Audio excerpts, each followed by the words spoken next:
Hello students, hope you will be all fine. Let's start the video. In the last video, we have covered exercise 1.2 of question number 4 and 5. And today we cover exercise 1.3 and today topic is application of real numbers in daily life. So let's start the video. And today exercise 1.3. The first question is on his bank statement.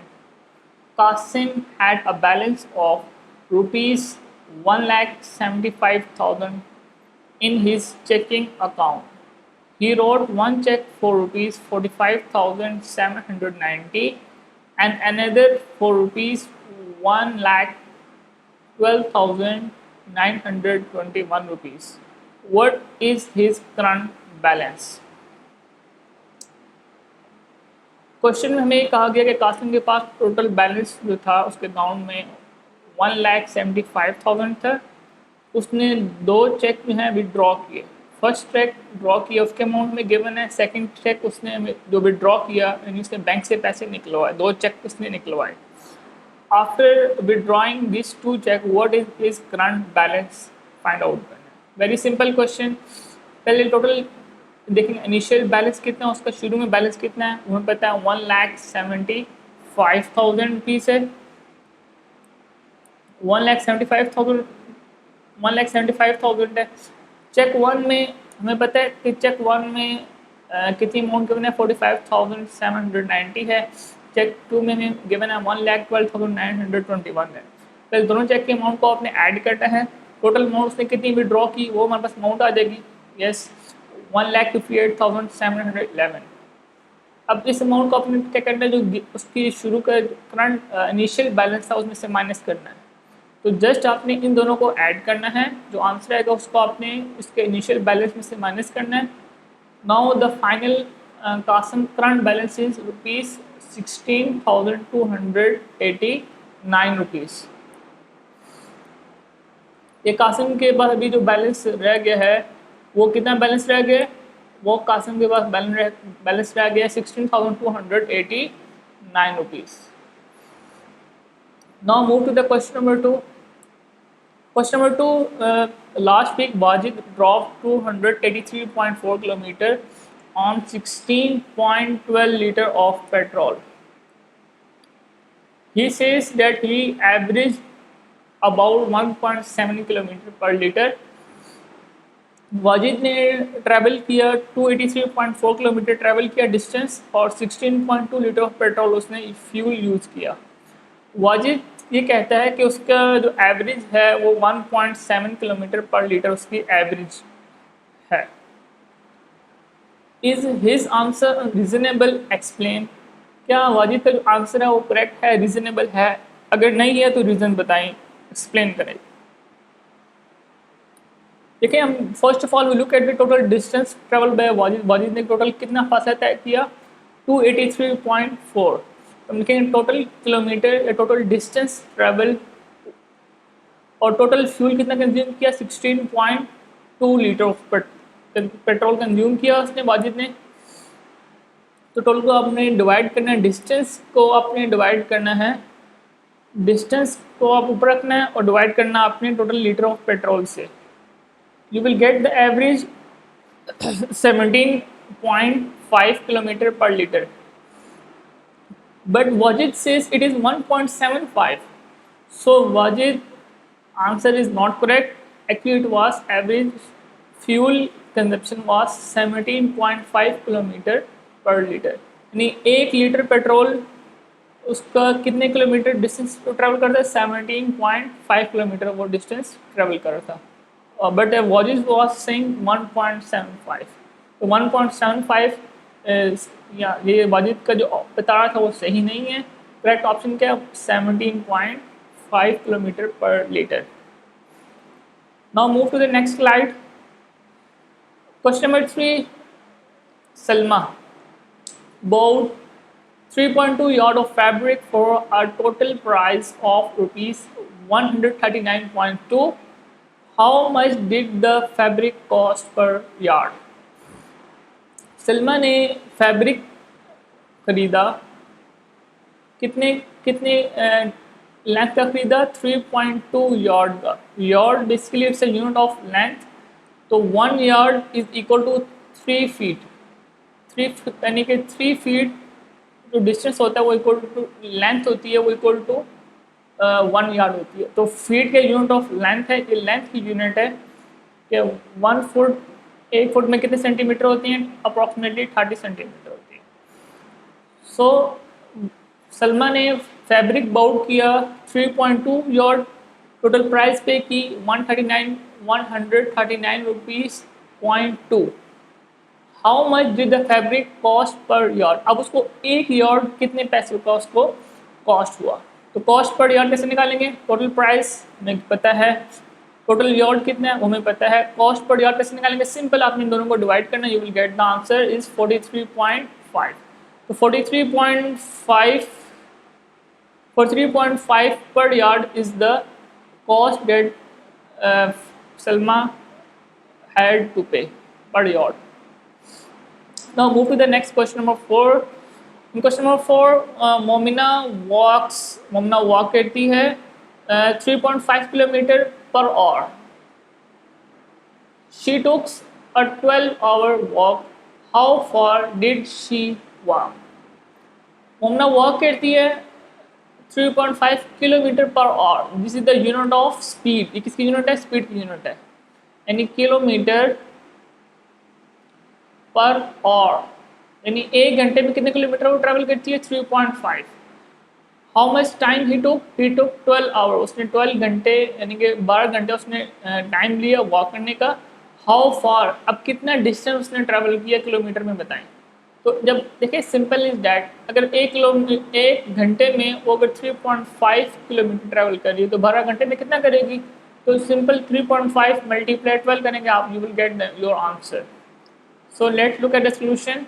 Walking speed given है 3.5 kilometre per hour, time spend हमें given है 12 hours, distance find करना, multiply speed multiply time, you will get the 42 kilometer is the distance traveled by Momina. Question number 5. In question number 5, the hiking club went on a 7-day trip. एक hiking का club है, hiking club के members हैं, वो 7-day trip पे कहीं जाते हैं। हाइकिंग क्या होता है? बेसिकली दे हाइक करते हैं, माउंटेन्स पे हाइकिंग करने के लिए जाते हैं। तो 7-day ट्रिप पे गए, each day they hike between 5.5 and 7.5 miles. कि हर दिन उन्होंने कितना डिस्टेंस से कितने माइल्स उन्होंने ट्रैवल किए? Between 5.5 and 7.5 miles. It is reasonable to assume that clubbing the days they club hike. तो टोटल कितने उन्होंने माइल्स कवर किए होंगे 7 डेज में? अब देखो 1 डे का भी बताया गया, 1 डे में 5 बिटवीन 5.5 एंड 7.5 के बिटवीन उन्होंने डिस्टेंस ट्रैवल किया 1 डे का, ईच डे का। तो 7 डे का निकाला तो 7 से मल्टीप्लाई कर दे दोनों को, इसको भी और इसको भी। After multiplying with 7 we get this the minimum distance and this is the max distance. So minimum distance mean सबसे कम डिस्टेंस कितना होगा? 5.5 multiply 7, you will get the answer 38.5 is the minimum distance and 52.5 is the maximum distance. Now look at these numbers and tell me in which option is correct. Option A, less than 35 miles. No, 35 miles less नहीं हो, possible नहीं। उसमें minimum कितना वो 38 है, 35 तो possible नहीं है कम। Option C, equally 55 miles, 55 miles तक तो पहुंच ही नहीं सकते, क्यों? मैक्सिमम कितना है? 52.5 है। सी ऑप्शन भी इनकरेक्ट है। Option D, more than 55 miles, no it is not possible because maximum is 52.5। So the last option B, it is between 35 and 55 miles. So that's the correct option B. Now the next question. Question number 6. For a class party, एक class के student ने party की, उनके student council members ने class party के लिए कुछ balloons purchase किए। कितने बैलून्स परचेज किए? 42 बैलून्स परचेज किए, और ईच बैलून को कितने की कॉस्ट पड़ी? 1.85 रुपीज़ ईच बैलून की कॉस्ट पड़ी। What is the total amount the student council paid for the balloon. Simple question है, आपको एक चीज़ की कीमत दी हो और ज़्यादा की आपको प्राइस टोटल प्राइस फाइंड करनी हो, you just have to multiply. यहाँ पर हमें एक बैलून की प्राइस हमें दी हुई है 1.85 है। कितने हमने बैलून उन्होंने परचेज किए, 42 बैलून्स उन्होंने परचेज किए हैं। तो 42 को मल्टीप्लाई करेंगे आप सिंपली 1.85 से, you will get your answer. Number of balloons कितने हैं 42। कॉस्ट पर बैलून मीन एक बैलून की कीमत कितनी है 1.85 है। टोटल अमाउंट पेड मल्टीप्लाई करेंगे, you will get your answer. The answer is 77.70 rupees. Now move to question number 7. Question number 7 is your important question, students. ये आपका important question है। A group of friends made 4 yard long rectangular banner. Friends ने मिलके एक banner बनाया और banner की length कितनी दी हुई है हमें 4 yard लेंथ है। They paid 3.75 per yard for the fabric and ₹9 for the frame to go around the banner.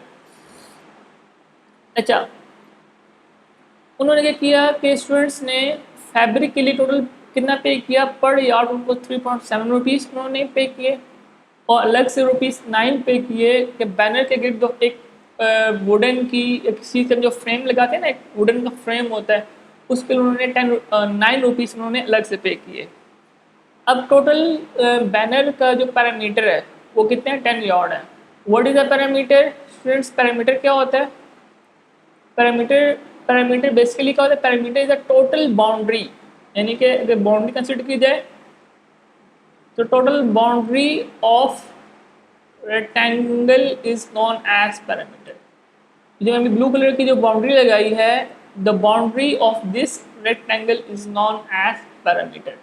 तो perimeter is the total boundary of any close shape. अब पैरामीटर में गिवन है 10 यार्ड है, हमने क्या फाइंड करना है? विड्थ ऑफ बैनर फाइंड करना है।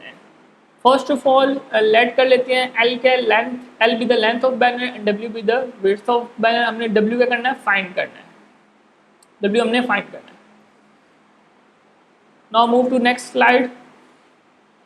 लेंथ हमें ऑलरेडी गिवन है 4 यार्ड है, पैरामीटर 10 यार्ड्स ऑलरेडी गिवन है, इसको हमने पी लेट कर लिया, लेंथ को एल कह दिया, पैरामीटर को पी कह दिया।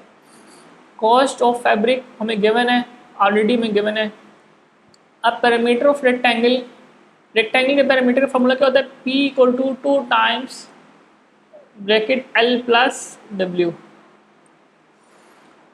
L यहाँ पर क्या लेंथ है, W क्या विड्थ है, W हमने फाइंड करना है, W को हम W रहने देते हैं। L कितना है? 4 है, 4 हमने एंटर किया, जस्ट मल्टीप्लाई किया and after multiply 8 plus 2W, 8 जाके और 10 में से -2 हुआ, you will after dividing 2/2 you will get the answer 1 yard. So width of banner is 1 yard. If a question asked in a word, find the parameter. अब perimeter में 10 yard है ना, 10 yard हमें गिवन है। अब लेट्स लुक क्या parameter 10 yard बनता है या नहीं बनता। लेंथ कितनी है? 4 यार्ड, 4 यार्ड लेंथ है। अगर ये लेंथ 4 यार्ड है, ये लेंथ भी कितनी होगी? 4 यार्ड लेंथ होगी। विड्थ कितनी है? 1 यार्ड। भी हमने फाइंड आउट किया विड्थ कितनी है 1 यार्ड। ये 1 यार्ड है तो ये भी क्या होगी, ये साइड भी क्या होगी 1 यार्ड। अब पैरामीटर बेसिकली क्या देखिए, आप खुद आपको समझ आ जाएगी पैरामीटर कैसे फाइंड करना है। आप इन सारों को आप ऐड करें, 4 + 4 8, 8 + 1 + 1 कितना होगा? 8 बिकम 10। तो perimeter is 4 + 4 + 1 + 1, you will get the 10 yard. हमें क्वेश्चन में भी 10 यार्ड पैरामीटर ही गिवन था, तो यहाँ से आपको पैरामीटर की डेफिनेशन भी समझ आ रही है। ये पैरामीटर क्या होता है? Basically it's a parameter is basically the total boundary of a close shape. अब एक ये है जो रेड बॉक्स के अंदर आपको नजर आ रहा है, एक एक्स्ट्रा चीज़ लिखी है, ये भी क्वेश्चन में आपका इस क्वेश्चन से ये क्वेश्चन बन के आ सकता है, एक पार्ट बन के आ सकता है कि what will be the total cost they paid for fabric.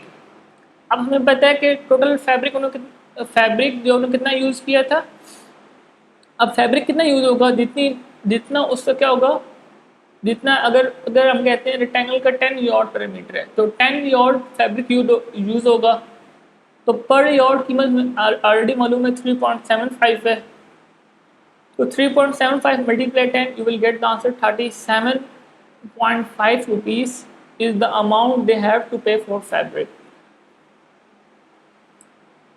Next question, question number 8. This is also a very important question students, important question है, आप नोट कर लें इसको. A shoe factory, एक shoe factory है, has an asset, उनका assets कितने हैं, they have an asset of 2 million, इसको 2 मिलियन भी कह सकते हैं, इसको 20 लाख भी कह सकते हैं. उनके पास 2 मिलियन एसेट्स है कंपनी के, of which 3/5 is the capital. 3/5 company का अपना कैपिटल है, उनकी इन्वेस्टमेंट अमाउंट है जिन्होंने खुद इन्वेस्टमेंट की, and rest is the debt. Debt वो होता है, डेट वो अमाउंट होती है जो किसी से लोन लिया हो, किसी कंपनी से या किसी और इन्वेस्टर से लोन लेकर उन्होंने इन्वेस्ट किया अपनी कंपनी में. तो एसेट्स क्या होता है, basically it's equation of capital plus debt. Debt amount वो होती है जो आप किसी से लोन लेते हैं. हमने कैपिटल भी फाइंड करना है और डेट अमाउंट भी फाइंड करनी है.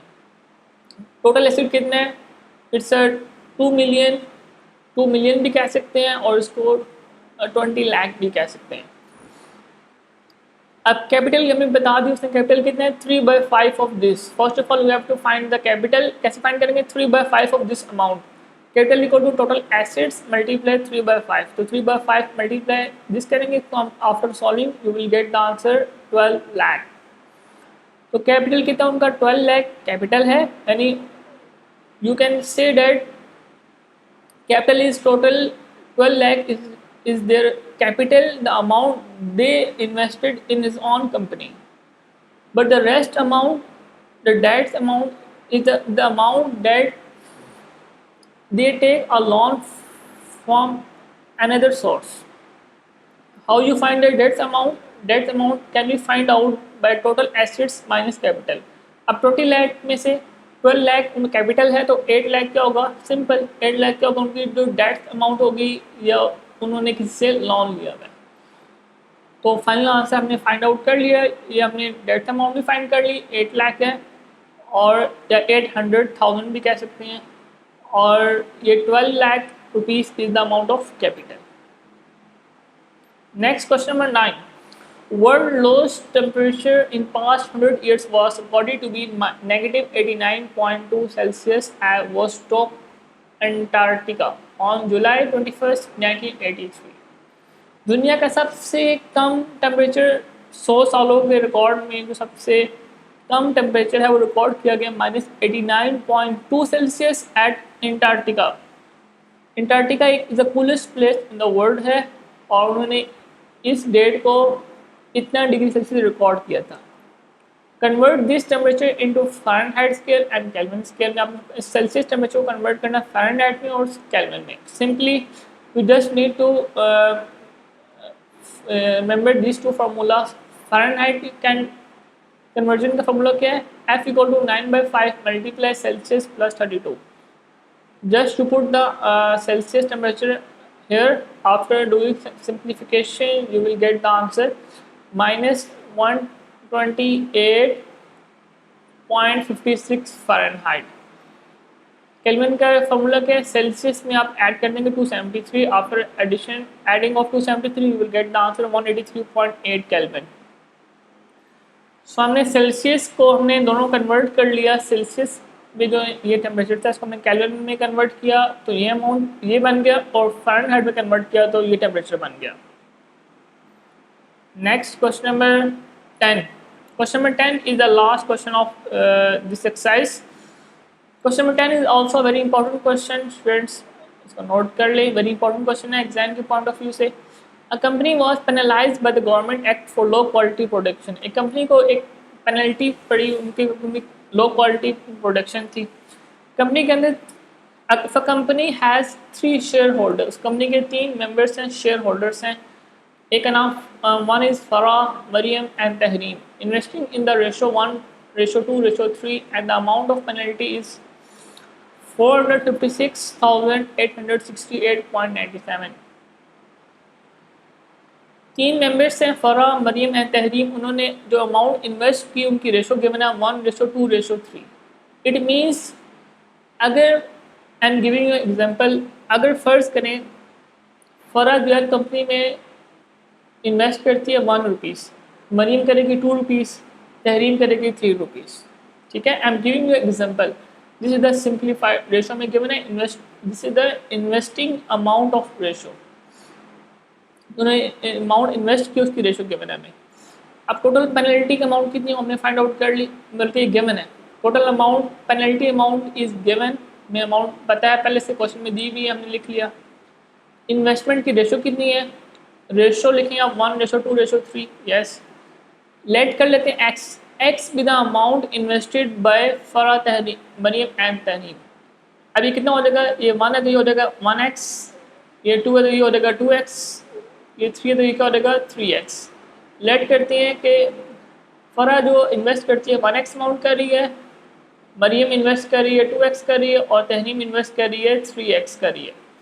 Now after adding this all this amount x plus 2x plus 3x, your total investment amount is 6x. First of all find the x, x हमने फाइंड कैसे करेंगे, टोटल अमाउंट को 6 से divide किया हमने, will get the x। x किसकी amount थी, जो फरा ने इन्वेस्ट की थी, वो उसको पेनल्टी आ गई। मरीम की अमाउंट कितनी होगी 2x, 2 टाइम्स हो जाएगी, और तहरीम की हो जाएगी 3 times.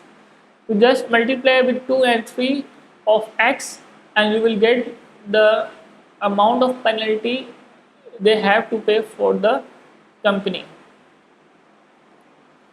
So students, that's it for exercise 1.3.